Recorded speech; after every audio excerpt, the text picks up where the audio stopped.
இங்கே கேப்டன் என்ன சொல்கிறாருன்னா, ஸோ கைஸ் நான் இதுதான் உங்ககிட்ட சொல்ல வந்தேன். என்கிட்ட அந்த இடத்துக்கு போகிறதுக்கான மேப் கூட அந்த டைரியோட சேர்ந்து கிடச்சிருக்கு. ஸோ நான் என்ன பண்ண போகிறேன்னா, 2வது டைம் போய் அந்த இடத்த நான் கண்டுபிடிக்க போகிறேன் அப்படிங்கிற மாதிரி கேப்டன் சொல்லிட்டு இருக்காரு. அப்படி சொன்ன உடனே இன்னொரு குரூ மெம்பர் என்ன கேட்குறாருன்னா, ஸோ கேப்டன் நீங்கள் அப்போ நீங்கள் வீட்டுக்கு போகலையா அப்படிங்கிற மாதிரி கேட்ட உடனே கேப்டன் இருந்துட்டு என்ன சொல்கிறாருன்னா, காய்ஸ் நம்ம இதுக்காக தான் இங்கே வந்திருக்கோம், இந்த வேலை தான் நமக்கு கொடுத்துருக்காங்க, நம்ம வேலையை இதுதான் அப்படிங்கிற மாதிரி கேப்டன் சொல்லிட்டு இருக்காங்க. ஸோ எல்லாருமே அமைதியாக பார்த்துட்டு இருக்காங்க. கேப்டன் இருந்துட்டு என்ன சொல்கிறாருன்னா, இங்கே பாருங்க காய்ஸ், இதை நம்ம கண்டுபிடிச்சி நம்ம ப்ரூஃப் பண்ணலன்னா நம்மளோட நார்த் கிரீன்லாந்து நம்ம விட்டு போயிடும், அப்புறம் அமெரிக்கா கிளைம் பண்ணது உண்மையான ஆயிரும், இதெல்லாம் நீங்க வேணும்னு நினைக்கிறீங்களா அப்படிங்கிற மாதிரி கேப்டன் சொல்லிட்டு இருக்காரு. ஸோ இங்க பாருங்க, என்னால ஜாகர்சனையும் கூட்டிட்டு போக முடியாது. அதாவது ஸ்டார்டிங் சீன்ல ஒருத்தர் கூட்டிட்டு வந்திருப்பார்ல, அவர் கூட காலில் விரல வெட்டி எடுத்திருப்பாங்களே, ஸோ அவர் தான் சொல்றாரு. கேப்டன் இருந்துட்டு என்ன சொல்றாருன்னா, என்னால இப்போ தனியா போக முடியாது, ஸோ நான் ஒரு முடிவு எடுத்திருக்கேன், என் கூட யார் இப்போ வாலண்டியரா ஒருத்தர் வரப்போறா, யார் அந்த லக்கி பர்சன் அப்படிங்கிற மாதிரி கேட்டுட்டு இருக்கும்போது யாருமே முன் வர மாதிரி தெரியல. ஸோ எல்லாரும் பார்த்தீங்கன்னா அமைதியாவே இருக்காங்க. ஸோ கேப்டனும் ஒரு மாதிரி பார்த்துட்டே இருக்காரு. ஸோ அப்படியே அந்த சீன் கட் ஆயிடுது. ஸோ அடுத்த நாள் காட்டுறாங்க. இப்போ அந்த ஷிப்லேயே இருந்த ஒரு குரூ மெம்பர் கேட்குறாங்க, யாராவது வாலண்டியராக போகிற மாதிரி ஐடியா இருக்கா அப்படிங்கிற மாதிரி கேட்ட உடனே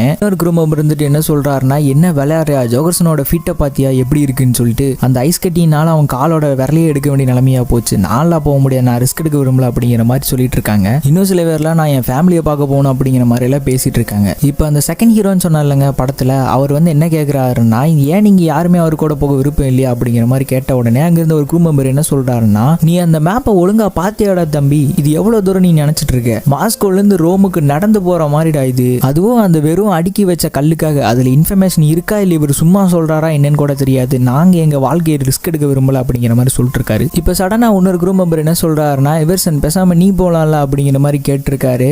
ஆமா நான் அவரோட ஃபேன் தான், புக்கெல்லாம் படிச்சிருக்கேன் அப்படிங்கிற மாதிரி சொல்லும் போது இங்க எல்லாரும் அவரோட ஃபேன் தான், ஆனா நீ போகணும்னா உன்னோட விருப்பம் அப்படிங்கிற மாதிரி சொல்லிட்டு இருக்காரு. ஸோ இந்த எவர்சன் அதாவது செகண்ட் ஹீரோ என்ன பண்றாருன்னா, கேப்டன் கிட்ட போய் பேசிட்டு இருக்காரு. ஸோ கேப்டன் உங்களுக்கு வாலண்டியராக இது வரைக்கும் எத்தனை பேர் வர தயாராக இருக்காங்கன்னு எனக்கு தெரியல அப்படிங்கிற மாதிரி சொன்ன உடனே கேப்டன் இருந்துட்டு என்ன சொல்கிறாருன்னா, எனக்கு தெரிஞ்சு யாரும் வரமாட்டாங்க அப்படிங்கிற மாதிரி சொல்லி கேப்டன் சொல்லிட்டு இருக்காரு. ஸோ நான் உங்ககிட்ட ஒன்று சொல்ல விரும்புகிறேன், எனக்கும் இங்கே நிறையா வேலை இல்லை, அதாவது டெக்னிக்கலாக சொல்ல போனால் எனக்கு இங்கே வேலையே கிடையாது, நான் மோட்டார் சைக்கிள் தான் ரிப்பேர் பண்ணுவேன், நான் ஒரு பேசிக்கலி ஒரு மெக்கானிக் அப்படிங்கிற மாதிரி என்னென்னமோ சொல்லிட்டு இருக்காரு ஐவர்சன். ஸோ கேப்டன் இருந்துட்டு புரிஞ்சுட்டு என்ன சொல்கிறாருன்னா, ஸோ நீ எங்கூட வர தயாராக இருக்கியா அப்படிங்கிற மாதிரி கேட்ட உடனே சரின்னு சொல்லிட்டு இவர் என்ன பண்ணுறாருன்னா, நானும் வரங்கிற மாதிரி சொல்லிடுறாரு.